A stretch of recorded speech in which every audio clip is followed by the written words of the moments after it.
आप अब ये सोचने लग गए कि यार इतने फार्म भर गए, इतनी भीड़ हो गई, कैसे कर पाऊंगा।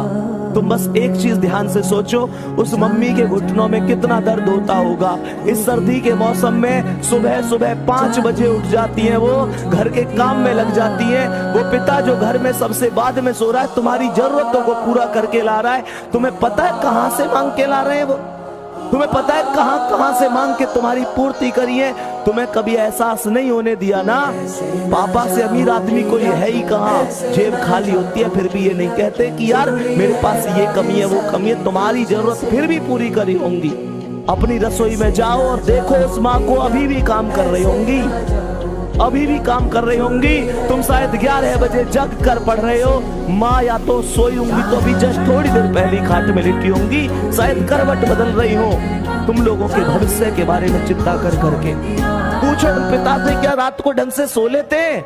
या इसी चिंता में तो नहीं रहते कि पेपर आ गया, बच्चा कितना पढ़ रहा है, मेहनत कर रहा है, सफल होगा कि नहीं होगा, मेरे बुढ़ापे की लाठी कैसी है कैसी नहीं है। कभी उनसे गले मिले हो? कभी उनके पास बैठे हो 10 मिनट? कड़वी लग रही होंगी ना चीजें कि भैया क्या कह रहे हैं। नहीं बैठे तुम उनके पास, नहीं बैठे। पूरी दुनिया के लिए टाइम है तुम्हारे पास, माता पिता के लिए टाइम नहीं है तुम्हारे पास।